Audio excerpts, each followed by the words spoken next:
Glória a Jesus. Abra comigo, por favor, a sua Bíblia. No capítulo 58 do livro do profeta Isaías. E nós vamos ler alguns versículos e trazer a você uma rápida meditação na palavra de Deus. Isaías capítulo 58. E nós vamos versículos 1 e 2. Perdão. Desculpe, versículo 3. É o versículo 3. Dizendo, estamos juntos? Dizendo, por que jejuamos nós e tu não atentas para isso? Por que afligimos a nossa alma e tu o não sabes? Eis que no dia em que jejuais, achais o vosso próprio contentamento e requereis todo o vosso trabalho.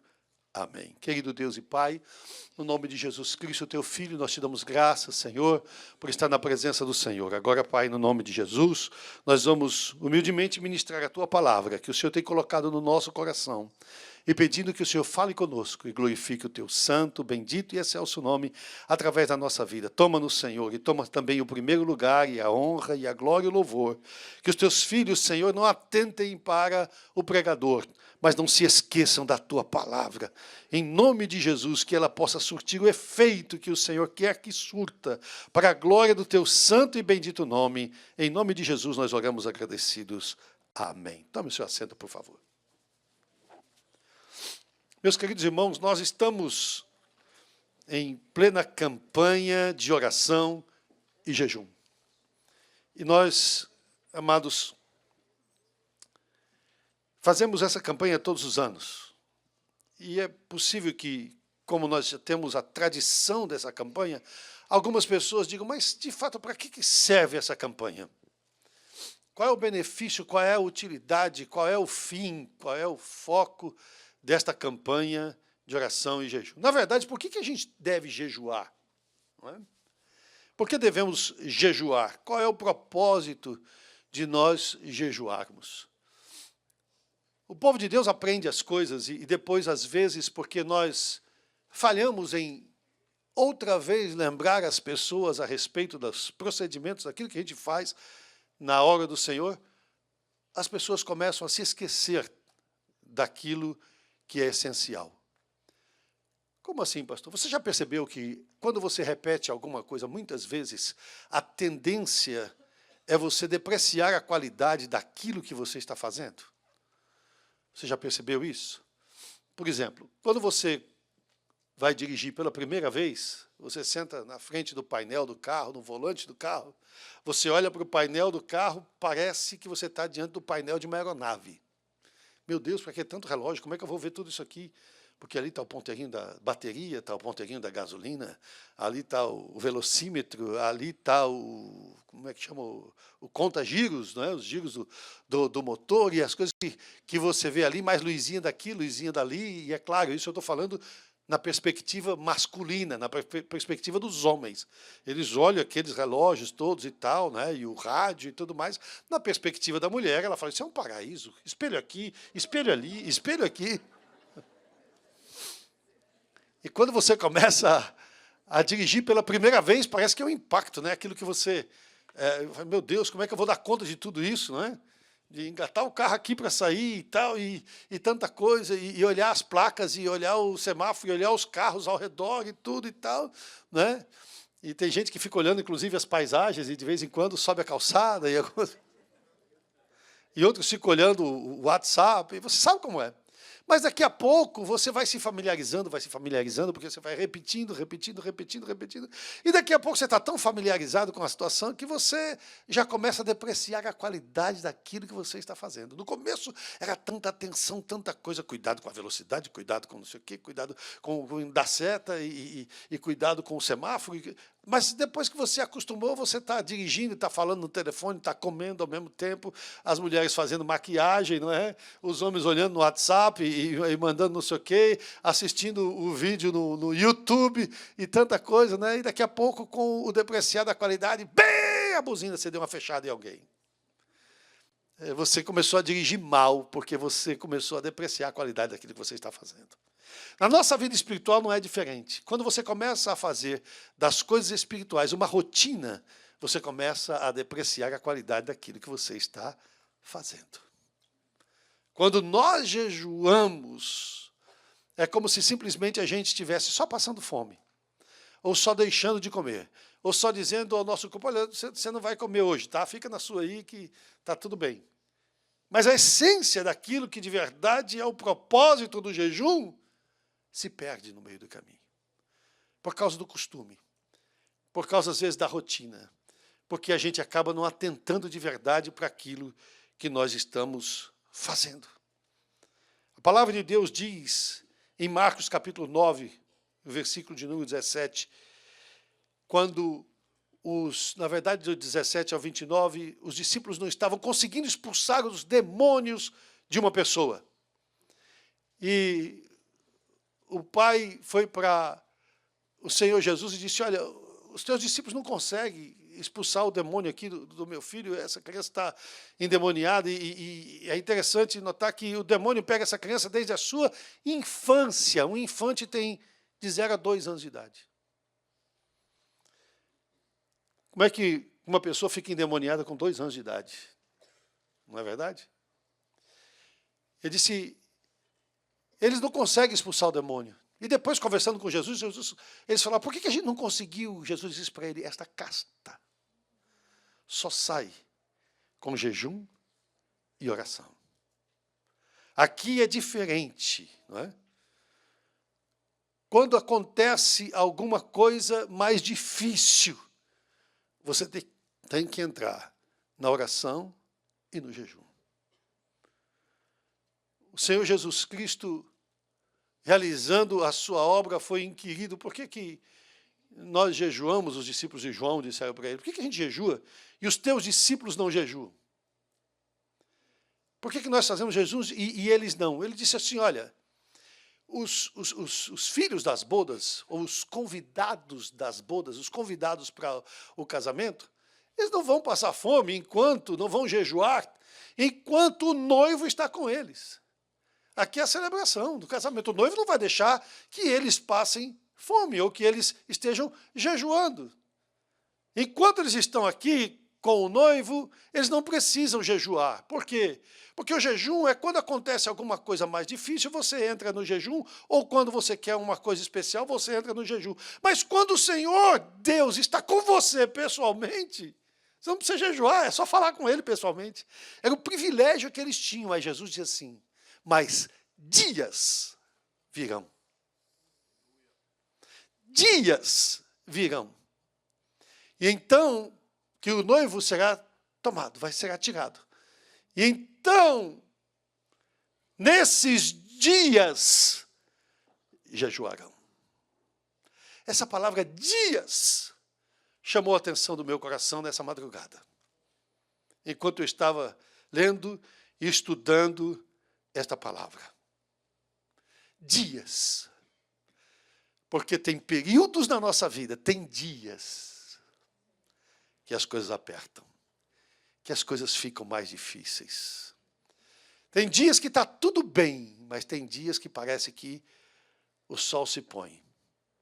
Tem dia que a gente está na montanha e tem dia que a gente está no vale. E quando a gente está no vale, é tempo de adversidade, é tempo de luta, é tempo de jejuar. É tempo de você se separar, se colocar à parte, porque você precisa de uma intervenção de Deus na sua vida. Você precisa que Deus atue na sua vida. Jesus disse, esse problema, essa dificuldade, essa casta, essa circunstância que você está passando, essa adversidade na sua vida, esse momento difícil que você está vivendo só pode ser removido. Essa situação só pode ser revertida com jejum e oração. Tem coisa que não dá para você simplesmente lembrar do versículo e resolver a parada. Tem coisa que não dá para você simplesmente lembrar que é crente e dizer, eu tenho pedigree espiritual, Deus vai me abençoar. Tem coisa que você tem que entrar no jejum e na oração.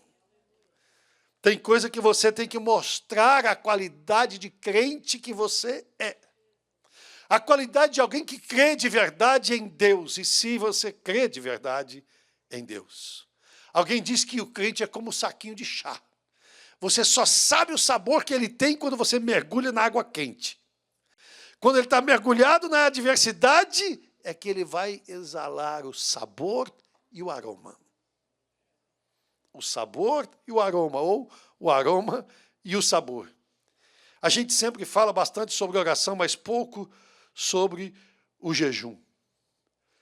O Senhor Jesus Cristo disse, o jejum, em outras palavras, né, é o caminho para que você possa ter Jesus com você, presente, como tinham os discípulos. Você sentir Jesus presente. Ele disse assim, quando ele for tirado, quando o noivo não está presente mais, ou seja, ele estava falando da sua ascensão ao céu, ele não estaria mais fisicamente com eles. Eles vão querer ter aquele mesmo tipo de relacionamento que eles tinham com Jesus, mas ele não está ali agora. Não está mais ali. E ele disse, então eles vão jejuar. Porque o jejum vai fazer essa conexão de volta. É no jejum que você cala a sua carne para que Deus possa falar com você. Para ouvir a voz de Deus na sua vida. Então Jesus disse, então eles vão jejuar. A Bíblia fala de muitas vitórias que foram alcançadas por muitas pessoas através do jejum. Você se lembra da rainha Esther? Você se lembra da cidade de Nínive? Jonas foi pregar. A mensagem que Jonas achou que talvez não fosse ser aceita, ou então achou que de verdade ia ser aceita, e eles iam se arrepender, e eles eram inimigos do povo de Deus, os sírios.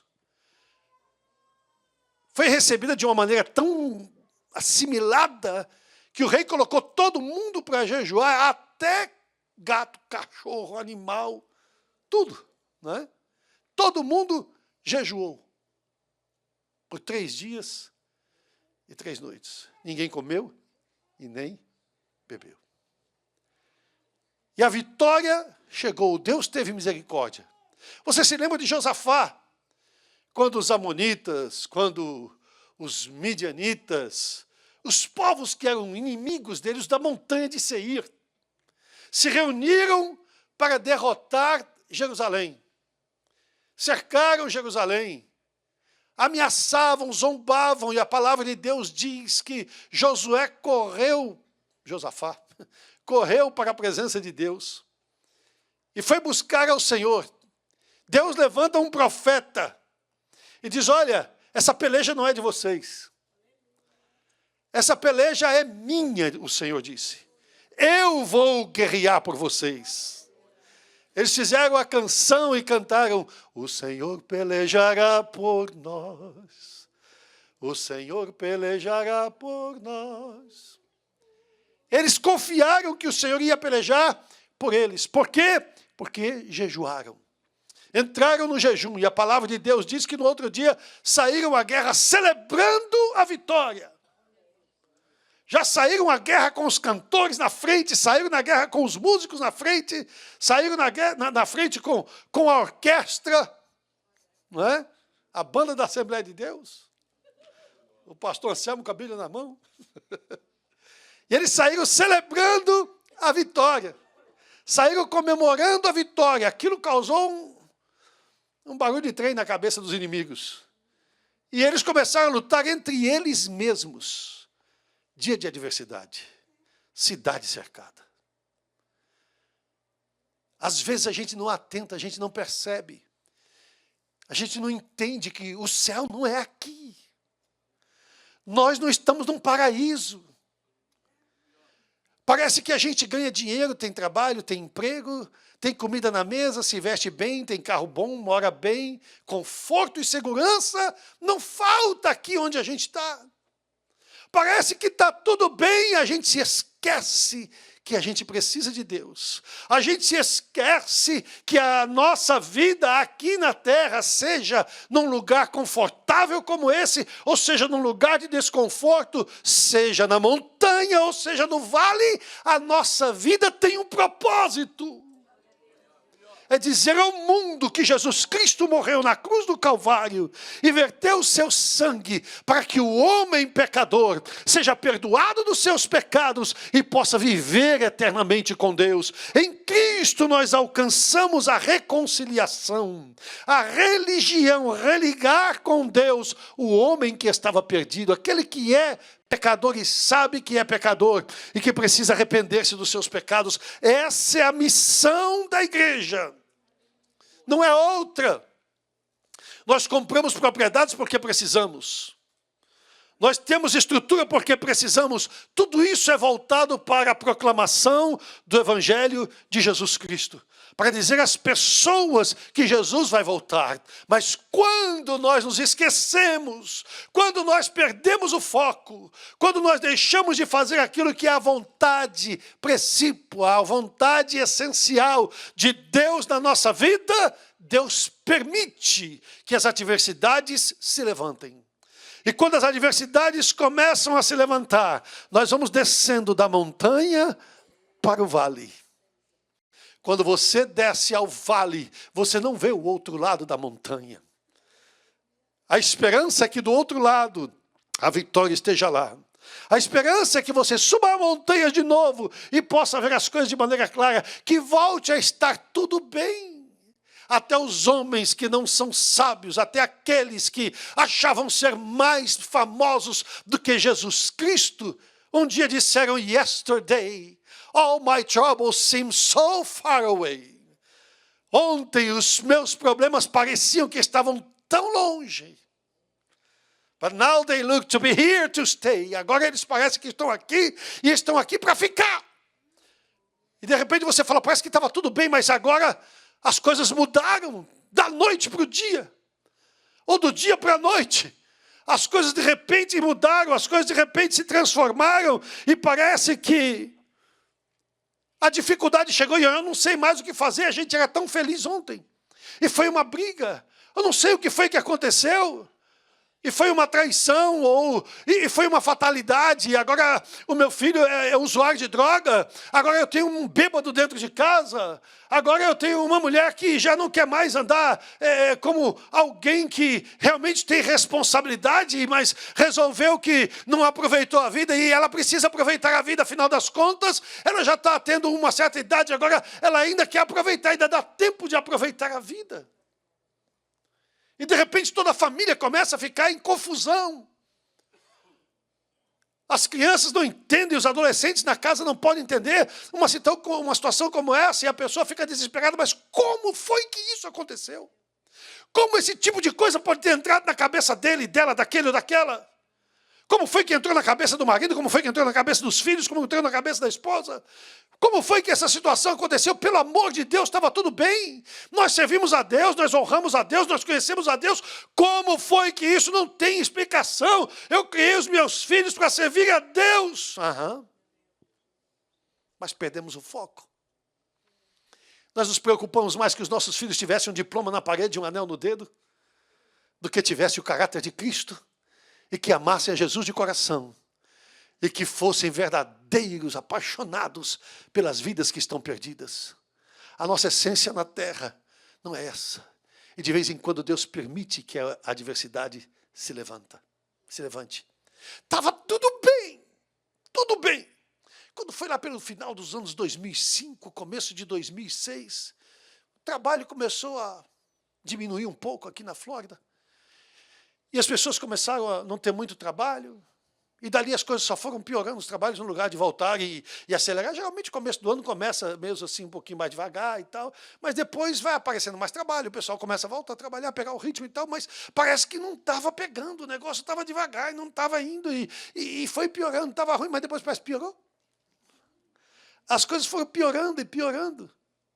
2006, final de 2006, a coisa já estava bem feia, 2007 entrou rasgando. 2008 foi o ano da chamada crise imobiliária. Você lembra? A crise foi tão grande no mundo inteiro, porque atingiu o mundo inteiro. Uma crise nos Estados Unidos, ela reflete em todo lugar do mundo. E essa crise imobiliária nos Estados Unidos, e o negócio antes estava pocando, né? Como diz o nosso amigo Davi Banana. Estava indo bem, até a gente que vendia casa e comprava outra e flipava, né? Vendia uma, comprava outra, vendia uma, comprava, todo mundo ganhando dinheiro. Os financiamentos das casas, você conseguia fazer financiamento. De repente, até numa esquina, você encontrava com uma pessoa que fazia financiamento. Olha, eu estava pensando em fazer financiamento, falava assim aqui, 125%. Quanto vale a sua casa? 100 mil, toma 125 mil. Pum. 25% acima do valor da casa. Todo mundo reformando casa, todo mundo comprando carro, todo mundo viajando, todo mundo fazendo tanta coisa e tal. E parecia que as coisas iam tão bem, e todo mundo trabalhando, porque eu vou comprar mais casa, vou comprar mais casa. Tinha um pessoal aqui que estava comprando umas cabecinhas de gado lá, não vou falar mais isso.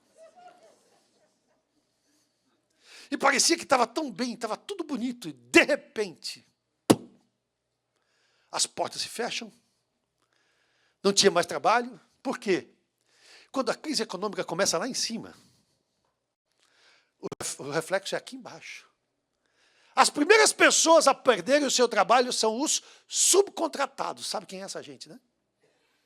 Uns tal de brazucas, como diz o pastor Isaías. Uns brazucas aí, não é? Os brasileiros, os hispanos, os imigrantes começam a perder seu trabalho. E o pessoal começou a perder trabalho.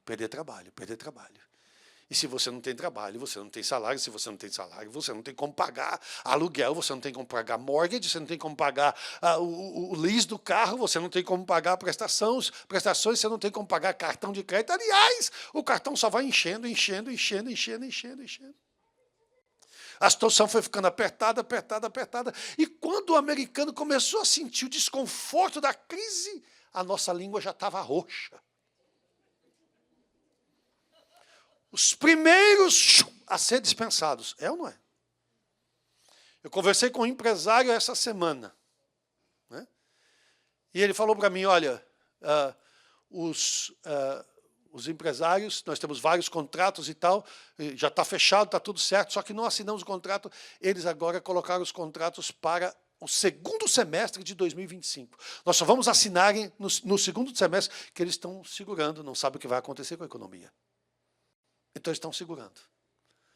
Não sabem direito o que vai acontecer. Eu disse, e aí? E o que é que vocês fazem? A primeira coisa que a gente faz é mandar o subcontratado embora.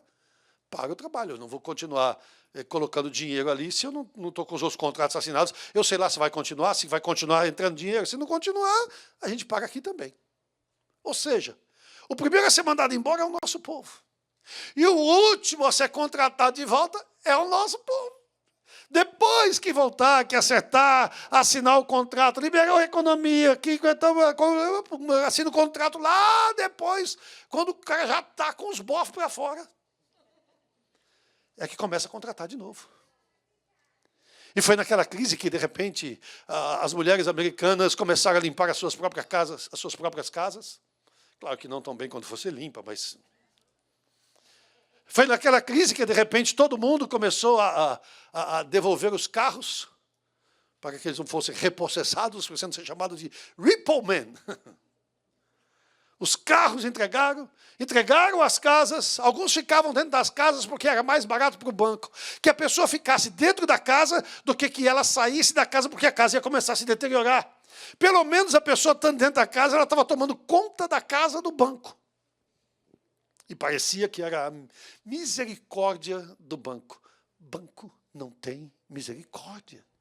Não existe isso em banco. Eu não estou falando de banqueiro, estou falando de banco. Né? Banco não tem sangue na veia, tem água gelada. Não é? Então, a situação foi tão difícil. E eles começaram a clamar com Isaías 58. Por que a gente jejua? O Senhor não responde, Deus. No meados lá do ano de 2006, 2007, tinha gente que já tinha emagrecido 50 quilos de tanto jejuar. Claro que é força de expressão. Né? Jejuar, porque começou a perder tudo, perdeu. Gente que começou a adquirir propriedade no Brasil, agora não podia pagar as propriedades no Brasil. não podia pagar a prestação, porque a situação era muito difícil. Não tinha dinheiro, não tinha trabalho, não tinha nada. Gente que entregava o dízimo aqui na igreja. Vamos dizer, a pessoa ganhava $1.000 e ela dizimava aqui fielmente $100. Na verdade, a realidade era a seguinte: tinha gente que dizimava, irmãos, $300 por semana, que passou a ganhar $300 por semana. Simplesmente porque Deus é fiel. Só não foi no zero, porque Deus falou, não, peraí, tem uma continha aqui sua, e você dizimou, e olha, eu não vou deixar faltar para você. Porque aí outros ficaram sem. Muita gente foi embora. Muita gente foi para o norte. O mal vem do norte. Muita gente foi para o norte. Muita gente voltou para o Brasil, porque naquele tempo no Brasil parecia que a economia estava muito boa, companheiro. Todo mundo falava que a economia do Brasil estava muito boa, estava muito boa, estava muito boa. Depois nós vimos que, na verdade, o que eles estavam fazendo era lavando o carro todo dia. Todo dia era aquela fila na Lava Jato.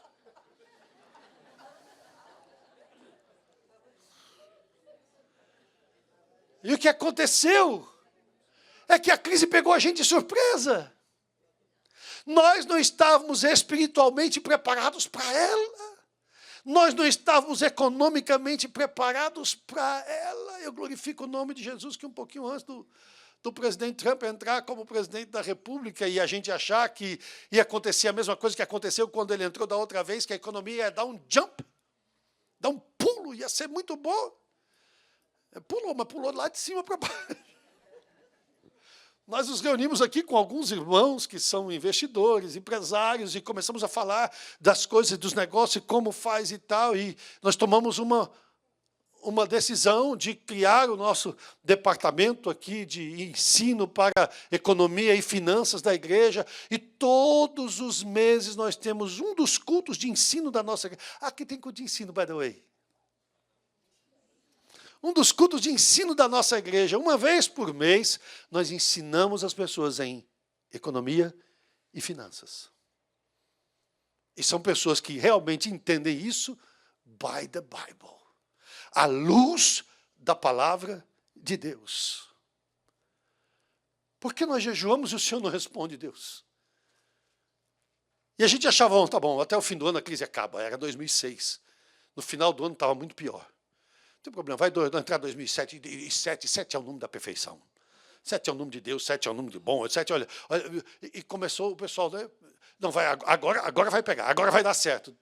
Em junho de 2007, nós estávamos no fundo do poço. Em junho de 2000, deixa eu só fazer um resumo para você. Nós só conseguimos colocar a casa em ordem, começar a colocar a nossa economia em ordem, terminar de pagar todas as pendências passadas, no começo de 2013, se não me engano, 2014. Não foi isso, Cláudio? O cabelo do Claudinho era pretinho, irmão. Graças a Deus que a Rutinha não entrou nesse ritmo. Para você ter uma ideia de que foi que nós passamos e a aflição que a gente passava. As contas iam aumentando, aumentando. Eu não estou falando na realidade da igreja, só na realidade das famílias, das pessoas. Perderam suas casas, perderam tudo. As pessoas, onde é que eu vou morar? Algumas pessoas começaram a ficar enfermas. Algumas enfermidades eram psicossomáticas. A pessoa se angustiava, se amargurava tanto que o corpo começava a se enfermar. O corpo começava a ficar doente. A situação era grave, mas como é que a gente não viu isso? Por que a gente não se preparou para isso? Será que Deus não nos avisou disso? Ele avisou. Ele falou que era para a gente estar com a casa em ordem o tempo todo. Ele falou que era para a gente estar no jejum e na oração, porque no jejum ele ia falar conosco. Mas nós estávamos calmos, serenos, tranquilos, pacientes e amorosos, achando que nunca ia mudar, a não ser para melhor. Que estava todo mundo enriquecendo e que ia ser tudo maravilhoso. Mas o Senhor Jesus disse, mais dias virão. O Senhor Jesus Cristo disse assim, vocês estão vivendo muito bem, mas não se esqueçam que no mundo tereis aflições. Nós não vamos viver de aflição. Se algum crente verdadeiro em Cristo só vive na luta, só vive em aflição, something's wrong. Alguma coisa está errada. Alguma coisa está fora do lugar. Eventualmente a gente tem aflições. Jesus avisou e disse, vocês vão ter aflições. Jesus disse, dias virão em que vocês vão precisar jejuar. E jejuar é evitar, é abster-se. É uma abstinência deliberada, intencional. Você se abstém de gratificar o seu corpo para alcançar um objetivo especial, maior. Eu não tenho muito tempo para falar aqui bastante sobre o jejum. Eu só quero dizer para você uma coisa. A palavra de Deus é assim. Quando vocês jejuam, Isaías 58, vocês jejuam para vocês mesmos. Quando você come, você está satisfazendo quem? A você. Não é verdade? Tem pessoas que não podem comer. A pessoa está doente, não pode comer esse tipo de alimento, aquele tipo de alimento, né? Eu me lembro do pastor Guedes, né? Não posso comer abacaxi, laranja. Né? Aí ele disse assim, mas Deus é tão bom que ele fez para mim abacate, mamão, banana. Então você não pode comer certo tipo de alimento. Vamos supor. O pastor Eduardo, que é idoso, não pode comer, por exemplo, esse tipo de alimentos ácidos. Não é? Eu não posso chegar e falar para ele, Eduardo, eu vou comer uma fatia de abacaxi por você. Não, você não vai satisfazer o Eduardo se você comer o abacaxi. Capítulo 7, se não me engano, de Coríntios, o apóstolo Paulo disse assim, o estômago é para a comida, e a comida é para o estômago. Quando você está comendo, você está satisfazendo o seu corpo. Você está cuidando do seu corpo. Você tem satisfação, gratificação no seu corpo. É você que está se beneficiando. Mas quando você fecha a boca e entra em jejum, é Deus. O assunto é com Deus. Quando você fecha a boca, é hora de Deus falar. Zacarias, a palavra de Deus, diz, foi para mim mesmo, quando vocês jejuaram, quando vocês se prantearam no 5º e no 7º mês, durante todo esse tempo, foi para mim mesmo que vocês jejuaram? Foi de fato para mim mesmo, ou vocês só jejuaram para cumprir a agenda da igreja?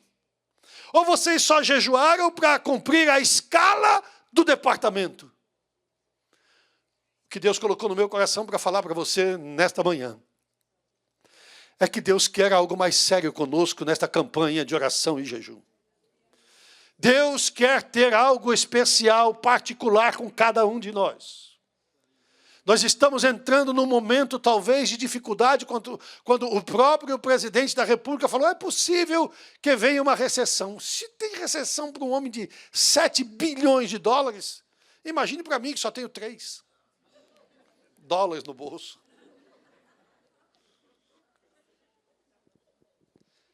Se tem recessão para eles, imagine para nós. E se vai chegar uma recessão e vai faltar emprego, e vai faltar, e pode haver dificuldade, como é que a gente faz? Será que a gente não aprendeu nada da vez passada? Dias virão, o Senhor Jesus Cristo disse. Dias virão em que o noivo será tomado, será tirado.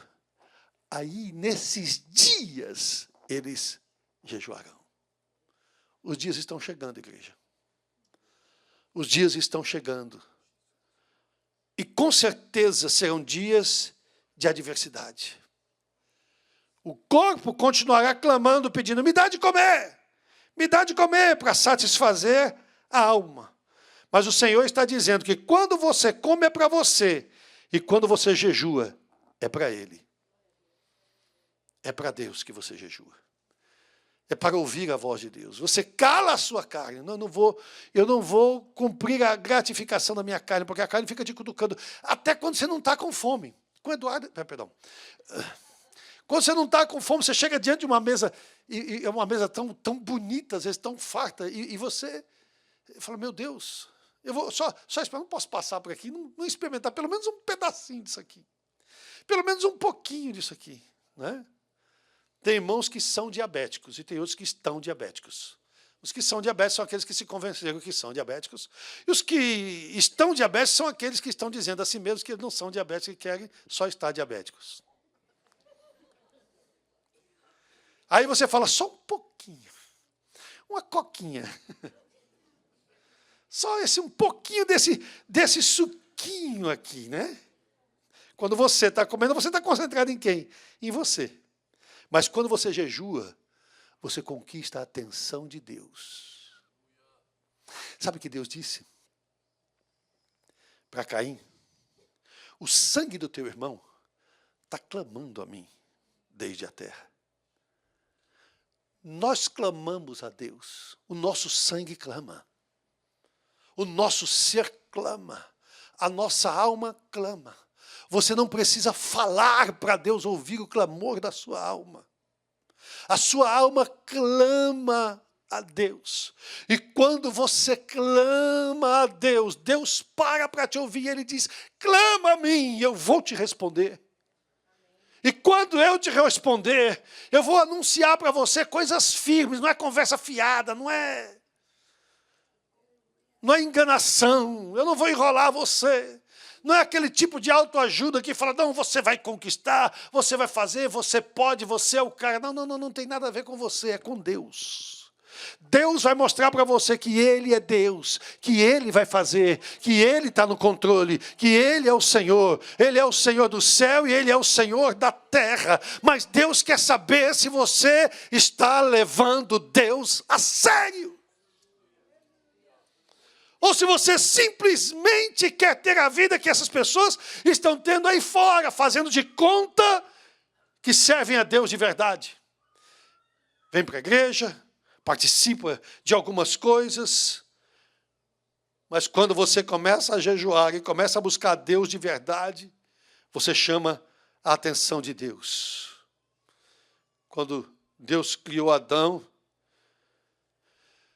Ele fez Adão do pó da terra. E pó é pó. O que é que o pó vale? Se você vê alguém ganhando dinheiro com pó, é porque esse pó não é da terra, né? É de vegetal, é pó vegetal. O seu corpo que você procura satisfazer, tanto você já viu que nós damos muito mais importância para o corpo do que para a alma? Você tem tanto cuidado com o corpo, o cabelo, assear-se, se vestir bem, se sentir bem, fazer ginástica, exercício, e etc, etc, etc. Às vezes o corpo está bonito, você olha a pessoa bem vestida, um corpo bonito, a pessoa está muito bonita, mas a alma está feia. A alma está descabelada. Já viu uma alma descabelada?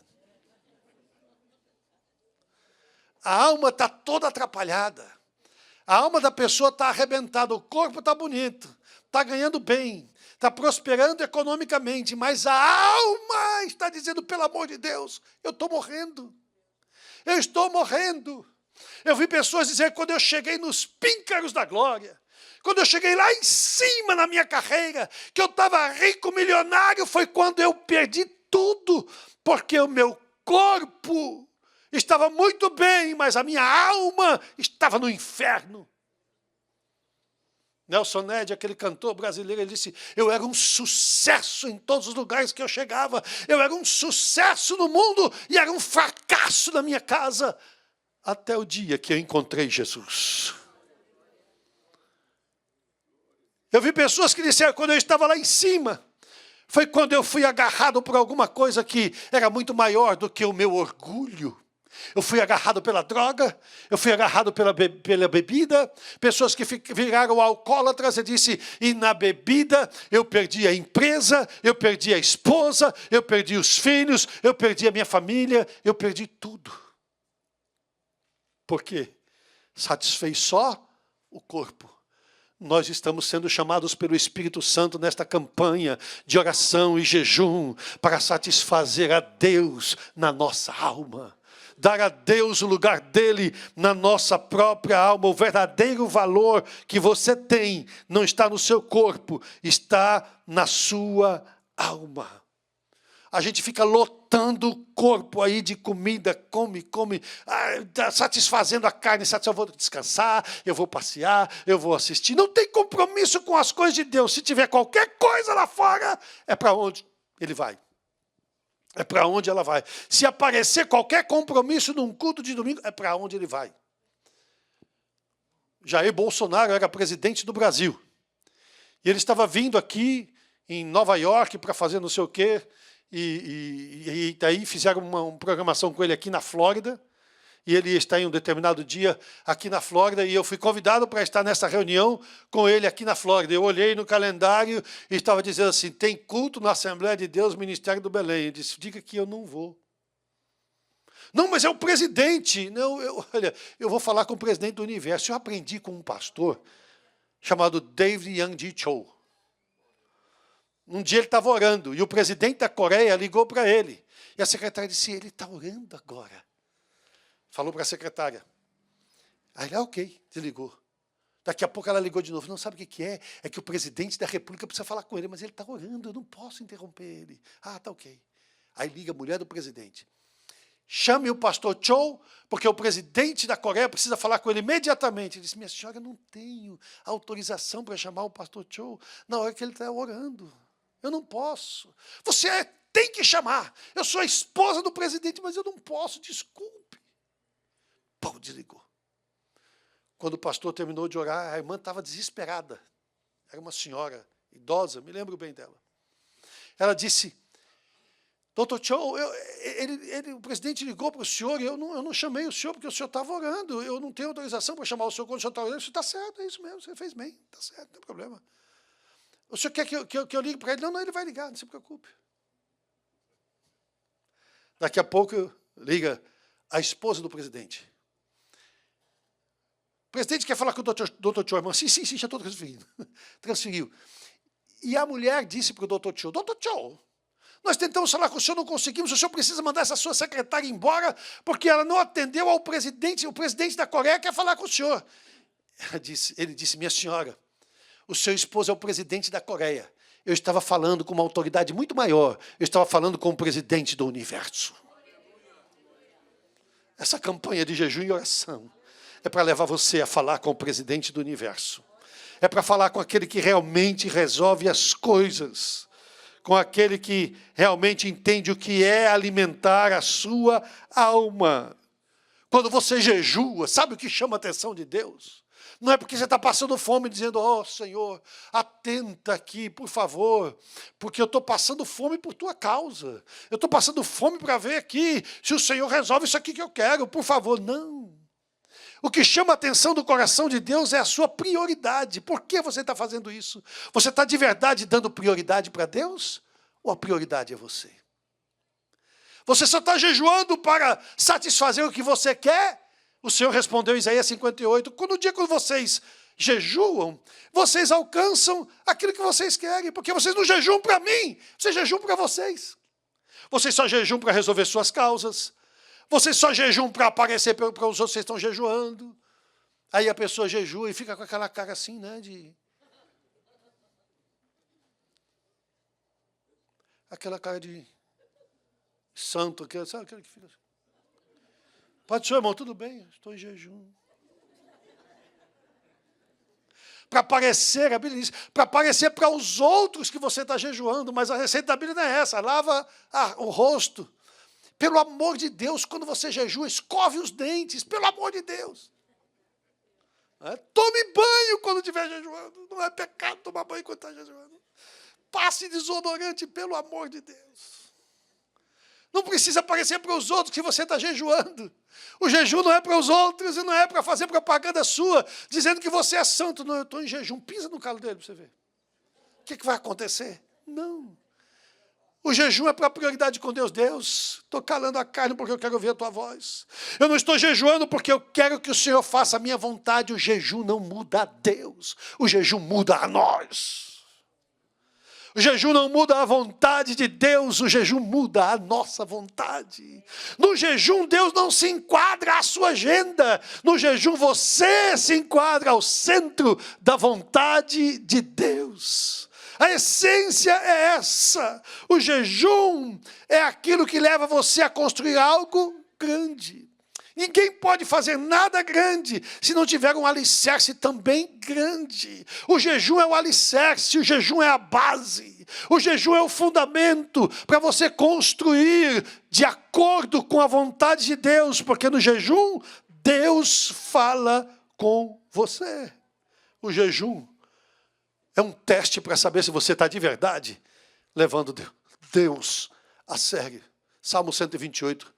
Bem-aventurado o homem que teme ao Senhor e anda nos seus caminhos. Você está levando de verdade Deus a sério. Esse é o teste, não é? Você está disposto de verdade a suportar aquele clamor do estômago, pelo amor de Deus, só um cafezinho. Olha, tem gente, irmãos, que até escuta o cheiro do café. Pai, mas que pastor, a maior dificuldade que eu tenho quando tem a nossa campanha de jejum é o cafezinho, pastor. Aquele cafezinho de manhã, pastor. Você está disposto a suportar esse clamor do estômago e do sono, às vezes, né? O clamor do espírito é tão grande que é mais importante do que a comida e que a cama. Aquele clamor, quando você acorda de madrugada, você fala, estou zonzo. Aí você vai no banheiro e volta, e estou zonzo, vou para a cama. E o teu espírito diz assim, você não acordou por acaso, não. Vai para o joelho. Não, eu estou tão cansado. Jesus, olha, amanhã eu oro. Ou então, quando amanhecer, eu oro, Jesus. Depois eu falo, qual é a prioridade? Qual é a prioridade? Você já dobrou o joelho alguma vez assim, Senhor? Nem que eu durma aqui, orando. Você já dormiu orando alguma vez? Oh. Um dia eu estava tão aflito, que eu dobrei o joelho no meu escritório. Tão cansado, de Senhor. Provavelmente eu vou dormir ajoelhado. Mas eu preciso tanto falar com o Senhor. Eu preciso tanto orientação do Senhor. Por favor, meu Deus, me ajuda aqui, me ajuda. Eu comecei a orar, e a orar, e a orar, e a orar, e o meu corpo começou a dormir. E eu percebia o meu corpo dormindo, eu via o meu corpo dormindo, e eu estava orando. E eu me dei conta disso. Você se lembra que a palavra de Deus diz assim, eu dormia, mas o meu coração velava? É isso que Deus faz. Quando a sua prioridade é Deus. Às vezes, quando uma pessoa dorme ajoelhada, levanta a brava e diz, meu Deus, que vergonha de Deus, o que vai acontecer? Imagine uma mãe com uma criança no colo, ou um pai com uma criança no colo. Você acha que o pai fica bravo quando ele está brincando com a criança e ela dorme no colo dele? Pelo contrário, a mãe fica feliz. É a coisa mais linda do mundo, a criança. E a gente fala, dormiu? Dormiu. Só quer dormir no colo do papo. Dormiu? Dormiu. É tão bom. Você acha que Deus fica bravo com você quando você vai dobrar o joelho para orar e você eventualmente dorme? Agora, escute uma coisa. Eu, Joel, faço isso. Eu digo, Jesus, pode até ser que eu durma, mas eu não vou dar ao diabo o gostinho de me ver não orar. Eu pelo menos vou tentar. Pelo menos eu vou insistir, porque eu quero estar na tua presença.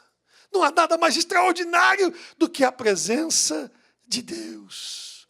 Quando você jejua, a sua voz é ouvida no alto. Isaías 58 fala isso. Para fazer ouvir a vossa voz no alto. Ouvida nas alturas. Deixa Deus ouvir a tua voz. Para ter mais comunhão com Deus e saber como enfrentar a adversidade. Se você perder o emprego hoje, o que vai acontecer com você? O jejum nos prepara para as adversidades. Talvez você não tenha resposta. Talvez você não tenha solução para tudo. Porém, no jejum, você tem força espiritual. Você tem vigor espiritual para enfrentar as adversidades. Sem querer esconder aquilo que realmente você precisa de Deus. Para você escolher bem, você deve jejuar para enxergar de dentro para fora e não de fora para dentro. Ou seja, não é aquilo que vem de fora que controla a sua vida, mas é a orientação de Deus no seu coração.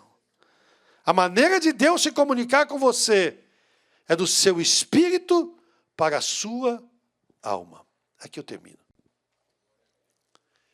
Todas as coisas que a gente faz, parece que a gente começa de fora para dentro. Ai, meu Deus, eu queria tanto ter uma casa, então eu queria trocar de casa. Né? Eu queria tanto ter um carro, eu queria tanto fazer isso, Senhor, e o meu documento e as coisas. Com que propósito? Com que propósito você quer as coisas? Não, eu quero uma casa para morar, eu quero uma casa confortável. Tá, você está pensando só em você? Só no seu conforto? Então você vive aqui para ficar confortável? Qual é o propósito da sua vida? Você vive para quê? Para que Deus permite que você esteja vivo? E por que você não morreu ainda? Porque Deus está investindo a sua vida para alcançar os perdidos lá fora. E você está fazendo isso. E tudo que você tem, tudo que você é para a glória de Deus e é para isso. A Bíblia diz, se vocês não recebem, sabe por quê? Porque vocês não pedem. Mas como não pedem, eu peço, mas é que você pede mal. Para gastar no seu deleite. É para gastar só no seu deleite, quando na verdade Deus quer abençoar você de dentro para fora e não de fora para dentro. Não fica olhando de fora, só no capítulo 30 do Êxodo, a palavra de Deus diz que o Senhor ensinou para eles como fazer o tabernáculo. Nunca vi ninguém começar a ensinar tabernáculo, professores, pastores, homens que são doutores na palavra. Eu nunca vi começar a ensinar tabernáculo dos santos para fora. Todo mundo começa com átrio exterior. Todo mundo começa lá no altar do holocausto. Mas Deus começou com o lugar santíssimo. Ele começa com a arca. Ele começa de dentro. Você está entendendo o que eu estou falando? Sabe o sonho que você tem? Sabe o que você quer alcançar? Sabe as coisas que você acha que você precisa na sua vida? Elas não vão começar de fora para dentro. Não vai ser o emprego novo que vai resolver. Não vai ser uma empresa que você vai abrir que vai resolver. Não vai ser a sua perspectiva ou o seu expertise nisso ou naquilo que vai resolver. O que vai resolver é a orientação de Deus na sua vida. A sua comunhão com Deus. É você saber o que Deus quer da sua vida. Anteontem eu falei com um pastor e disse para ele, nós estamos precisando de você em outro lugar. Em uma outra região. Ele disse, pois não, meu pastor, estou pronto, quando é que eu vou? Vai para onde? Eu falei, não sei, onde o senhor quiser. Como é que uma pessoa que tem família, que tem esposa, que tem filhos, pode ficar tão subjugada a um pastor? Onde o pastor me mandar, eu vou. Eu falei para ele, olha, ora, conversa com a sua esposa e olha, pastor, eu não preciso conversar com a minha esposa. Eu não preciso orar sobre o que o senhor está me falando, porque eu sei que o senhor já orou. Se o senhor veio falar comigo, é porque o senhor já orou. Você acha que a confiança dele era no pastor? Não. A confiança dele é em Deus. Mas e se o pastor errar? Deus não erra. Se o pastor errar, Deus não vai deixar o pastor errar comigo, porque quem cuida de mim é Deus. Não é o pastor, é Deus, mas eu confio que estou trabalhando com um homem de Deus e que a vontade, que a direção da minha vida é a vontade de Deus na minha vida, manifesta através da vida dele. Feliz da vida, ele diz, pastor, eu estou alegre, eu estou sempre pronto para onde Deus me mandar, pela orientação do Senhor, eu já aprendi a minha lição. A minha vida está à disposição de Deus. Você acha que isso é só para pastores? Você acha que isso é só para missionários? Ei, Deus está falando com você hoje. Eu não vou nem olhar para ninguém por lá de cá. Mas eu nem sou dessa igreja, mas Deus te trouxe aqui hoje. E Deus te trouxe aqui hoje para falar com você. Aquilo que você já sabe. O que Deus quer de você não é que você construa uma carreira, que você construa nesse país um império ou uma vida nesse país. O que Deus quer é que você construa um relacionamento com Ele. E no relacionamento com Ele, Ele vai te dar tudo o que você precisa. Mas acima de tudo, você vai ser a pessoa mais feliz do mundo. Não existe uma coisa mais gostosa no mundo do que você estar no centro da vontade de Deus. Não existe uma coisa mais extraordinária no mundo do que você saber que você está fazendo a vontade de Deus na sua vida. Prosperar sem Deus é frustrante. Prosperar sem Deus é triunfar sem glória. Prosperar sem Deus é você comer sem sabor. Você fala, eu tenho isso, eu tenho aquilo outro, mas parece que está faltando alguma coisa. Não está faltando alguma coisa, está faltando tudo. Está faltando essência, está faltando gozo, Está faltando a vontade de Deus. Deus lhe trouxe aqui hoje para lhe dizer, olha, o mundo está entrando numa dificuldade. A China vai cobrar 25%. Os Estados Unidos vai cobrar 145%. O outro vai cobrar não sei quanto. É taxa daqui, imposto dali, é tanta coisa, tanta confusão, e agora vai ficar mais caro, o carro vai ficar mais caro, o telefone vai ficar mais caro, ou não sei o que vai ficar mais caro, it doesn't matter. Deus que cuida de você, Ele não cuida de você com imposto alto ou com imposto baixo, Ele não custa baseado no Xi Jinping e nem no Donald Trump. O Donald Trump não é dono da sua vida, o dono da sua vida é Jesus Cristo, o Senhor dos senhores, aquele que morreu na cruz do Calvário por você. É Ele quem cuida de você, é Ele quem põe o pão na sua mesa. E se você não tiver o iPhone 16 e precisar andar com o iPhone 9, so what? Ele vai falar do mesmo jeito. Pastor, mas é porque a câmera, é porque que negócio de câmera, rapaz, você não é fotógrafo? Para com isso em nome de Jesus. Se contente com o seu salário, soldado. Vós, soldados, satisfazei-vos com o vosso soldo, diz a palavra de Deus. Se contente com aquilo que você tem, glorifique o nome do Senhor Jesus, seja feliz com o que o Senhor te deu, e você vai desfrutar a bênção de Deus na sua vida em nome do Senhor Jesus. É tempo de decisão. Se nós estamos entrando em recessão, escute o que Deus está falando aqui hoje. Se estamos em recessão, eu vou lhe dizer, essa mensagem não é triunfalista para dizer para você, você vai se sair no meio da recessão, você vai enriquecer, você vai prosperar. Não, eu estou lhe dizendo, se você tem comunhão com Deus, se você assumir essa campanha de oração e jejum de verdade com Deus, com comunhão com Deus, você vai ser uma pessoa abençoada, feliz, dirigida pelo Espírito Santo. Durante todo o período da recessão, não vai faltar o pão na sua mesa, não vai faltar o suficiente para você viver. Deus vai cuidar de você. Pode vir adversidade, claro que pode vir, quem sabe, alguma adversidade econômica pode vir, mas Deus manda o livramento, Deus manda a solução, Deus manda o socorro. Ele é o Deus da montanha e Ele é o Deus do vale, Ele não vai deixar faltar. Tem dia que você anda folgado e espaçoso, mas tem dia que tem que passar pela fenda da rocha, e quando você passa pela fenda da rocha, às vezes arranha, às vezes arranca um pedaço do bucho, da barriga, não é? Fica lá aquele pedaço de couro lá na fenda da rocha, mas você passa e vai para o outro lado, e você chega em nome de Jesus. Você pode chegar do outro lado avariado, a sua armadura pode estar toda suja, pode estar toda arranhada, toda desgastada, mas a sua alma vai estar feliz, porque você é um soldado vitorioso, no nome do Senhor Jesus Cristo. A maior felicidade da vida não é ter aquilo que a gente quer, a maior felicidade da vida é ter Jesus na nossa vida, é ter Jesus como nosso Senhor, é ter a alegria que nada no mundo pode dar, a não ser o Senhor Jesus Cristo. Fique de pé, por favor. Eu vou fazer um convite muito rapidamente aqui. Onde está você que ouviu a palavra de Deus nesta manhã e entendeu que Deus tem um novo momento para a sua vida, um novo caminho para você? Talvez você nunca recebeu a Jesus como seu Senhor e o seu Salvador, mas hoje, Deus quer mostrar a vontade dEle na sua vida. Hoje Deus falou com você e você está dizendo assim, eu sei que eu sou pecador, e hoje eu estou recebendo a Jesus como meu Senhor e o meu Salvador. Jesus, vem morar no meu coração. Jesus, eu aceito o teu sacrifício por mim na cruz do Calvário. Eu entendo que o Senhor morreu por mim. E eu quero te aceitar como meu Senhor e Salvador. Onde está a primeira pessoa que quer receber a Jesus como seu Salvador? Levante uma das suas mãos como um sinal. Eu quero orar por você hoje. Você vai ser a pessoa mais feliz do mundo. Deus lhe abençoe. Pode baixar a sua mão. Onde está a segunda pessoa para Jesus? Em nome de Jesus. Nossos convidados, nossos amigos, friends, forever. Glória a Deus. Nós queremos orar pela sua vida. Onde está a segunda pessoa que quer receber a Cristo como seu Senhor e o seu Salvador? Alguém levantou a mão aqui? Desculpe. Deixa eu adiantar um pouquinho. Talvez você já aceitou Jesus como seu Senhor e Salvador, e Jesus já mora no seu coração. Mas faltou você entregar tudo, inclusive a tua vontade, na mão de Deus.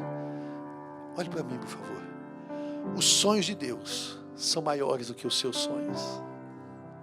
O que Deus tem para você é muito maior do que o que você sonha. É muito melhor do que o que você sonha. A coisa mais gostosa do mundo é você ter alegria na alma, gozo. Não é gozo que depende de uma noitada, de uma farra. Não é alegria que depende de uma cerveja ou da vitória do Palmeiras. Não é uma alegria que depende de um pó que você cheira para ficar alegre, de um cigarro de maconha. É uma alegria natural. É uma fonte que jorra de dentro do seu coração. Esta fonte é o Espírito de Deus que quer morar no seu coração. Eu já preguei a mensagem de Deus. Onde está você que ouviu a palavra de Deus e hoje está dizendo: Senhor, nessa campanha de jejum, eu assumo um compromisso com o Senhor de estar levando Deus a sério na minha vida. Vem cá, nós queremos orar por você. Vem aqui, nós vamos orar pela sua vida. É muito bom você receber a oração. A Bíblia diz que pela imposição de mãos dos apóstolos, as pessoas eram até cheias do Espírito Santo. As enfermidades são curadas. As pessoas são libertas dos seus vícios. As pessoas recebem a glória de Deus na sua vida quando nós oramos por elas. Sai do seu lugar, vem aqui. Eu quero orar por você em nome de Jesus. Hoje é o teu dia. Hoje é a sua vez. Hoje é o tempo de você vir à presença de Deus. Vem cá. Dobre os seus joelhos. Deus está mudando as coisas hoje. E a partir do dia de hoje, não só a sua vida vai ser diferente, mas a vida das pessoas que estão ao seu redor vai ser diferente. Deus está lhe levantando com um novo propósito. Eu vou repetir isso aqui, porque isso é profecia. Deus está lhe levantando com um novo propósito. Deus está mudando as coisas hoje. Deus está mudando as coisas hoje. Vem cá, nós queremos orar com você. Nós queremos orar por você em nome de Jesus. Ok, a vida está boa, mas Deus quer fazer a vontade dEle na sua vida em nome de Jesus.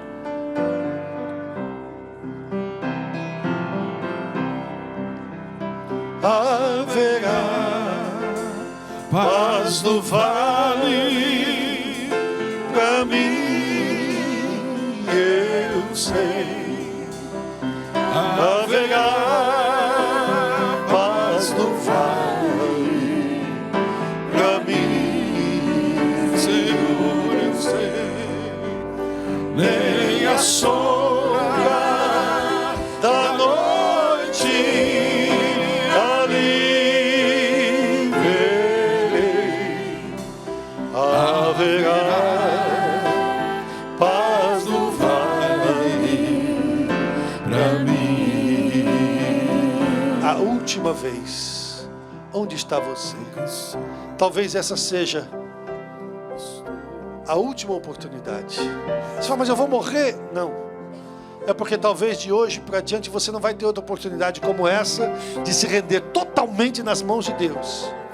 E você vai tomar decisões na sua vida que vão distanciar você da vontade de Deus na sua vida. Deus quer que você seja feliz. Vem aqui. Nós queremos orar por você. Pastor, Deus não pode me abençoar aqui onde eu estou? É claro que pode. Mas quando você sai do seu lugar e vem aqui à frente, é um passo de fé que você está dando. E nesse passo de fé que você está dando, Deus vai honrar a sua fé. Deus te trouxe aqui hoje para confirmar. Deus te trouxe aqui hoje para confirmar aquilo que Ele já tinha falado. Nós não pregamos o Evangelho da Assembleia de Deus. Nós não pregamos o Evangelho do pastor Joel. Nós não pregamos o Evangelho do Ministério do Belém. Nós pregamos o Evangelho de Jesus Cristo, onde as pessoas são inseridas no reino de Deus. Não é reino do Joel, não é reino da Assembleia de Deus, não é reino do Ministério do Belém. Não importa onde você esteja servindo a Deus, Deus falou com você e hoje Ele quer uma aliança nova com você. Sai do seu lugar em nome de Jesus. Pastores, venham, por favor, orar por essas vidas que estão aqui à frente em nome de Jesus. Pastor Sérgio, por favor. Haverá paz no vale, pra mim eu sei, haverá paz no vale, pra mim, Senhor, eu sei, nem a sombra da noite ali verei, haverás paz no vale pra mim.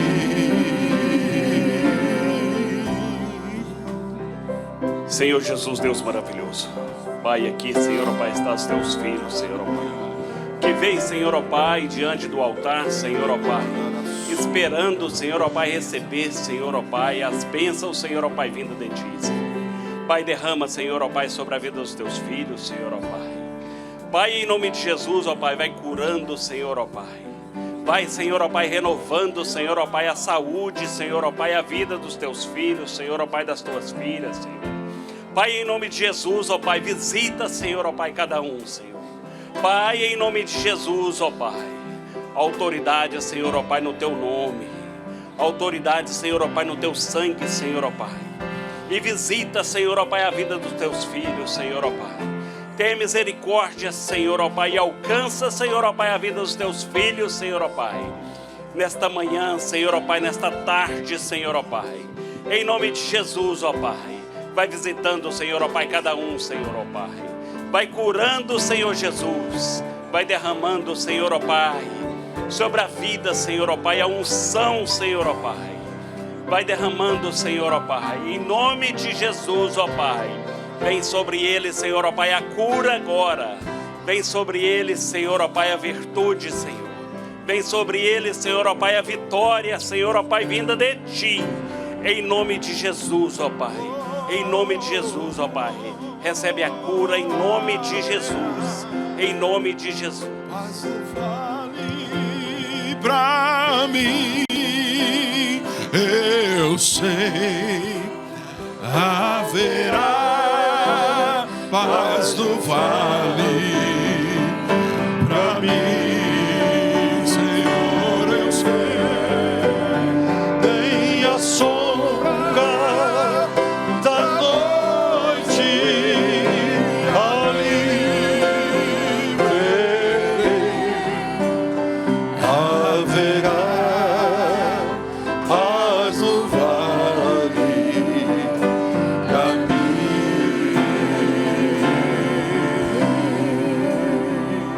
Aleluia, glória a Jesus.